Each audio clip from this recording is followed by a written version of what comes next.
This is a CZ452 2E American, and this is a Norinco Jw15A. The CZ452 is made in Czechia, formerly known as Czechoslovakia, and the Norinco is made in the communist state of China. But are you wasting your money buying an expensive European rifle, or does spending more money mean it is better? The reason why I decided to compare these two rifles in particular is because the Jw15 is a copy of the legendary bolt-action rimfire rifle, the BRNO Model 1, and the CZ452 is one of the successors to the BRNO Model 1. The magazines for these two rifles are interchangeable, but the polymer mag for the CZ is quite tight when put into the Jw15. Both of these magazines have a 5-round magazine capacity, and you can also get 10 round mags for these rifles as well. My CZ452 weighs about 5.4 pounds or 2.4 kg without a scope or a suppressor, and the JW15 weighs about 5.7 pounds or 2.6 kg. The stocks on both of these rifles actually do feel good, however the stock on the JW15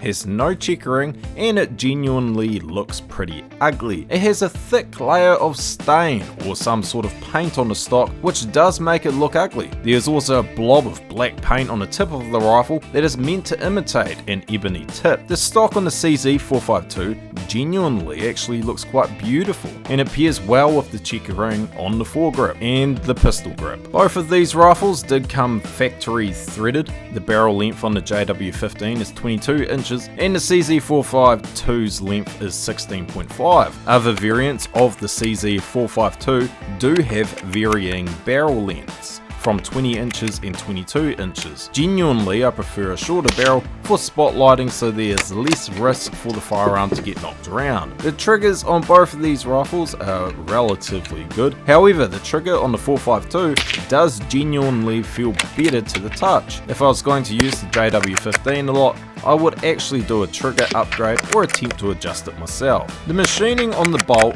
on the JW15 is a bit rough, especially when you compare it to the CZ452, and the bolt on the JW15 is also quite tight. This is mainly due to the bolt rubbing on the stock when you rack it. I am planning on refurbishing the stock soon, and I'll have to sand it down a bit where the bolt rubs on the stock. However, this is not a major problem though, and if you want to get your hands dirty, you can polish up the bolt to make it a lot smoother, and you can fix up the stock. Both of these rifles will be shot out at 50 meters with 5 rounds shot each. This is to test the grouping of the rifles. I am not a competition shooter, so admittedly I may have to leave some leeway if the shots are miles off. The ammo I will be using is some CCI mini mags. I will also not be shooting with a rest or a bipod. First up is the Norinco Jw15.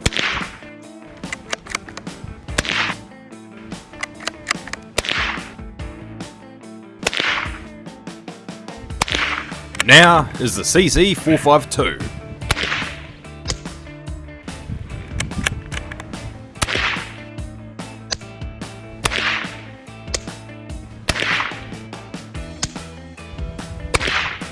As you can see, there is a bit of a difference in the grouping. The JW15's grouping is a bit wider than the CZ452's. You would still be able to use this rifle for small game hunting, however, and plinking, even though this particular JW15 is not a tack driver. As I stated in my JW15 video, I have actually seen some modified JW15 rifles used in small bore target shooting, so some of them are pretty accurate. Genuinely, the CZ452 feels way better to shoot. Because the bolt is a bit rough and it rubs on the stock on the JW15, it does affect my ability to quickly reload and chamber a new round. Even though the CZ452 is miles faster to operate, I actually mainly use my CZ512 for small game hunting because it is a semi, and I prefer to use a semi for small game for quick follow-up shots and for a number of other reasons. Weirdly, even after the accuracy test I did and the physical comparison between the two rifles,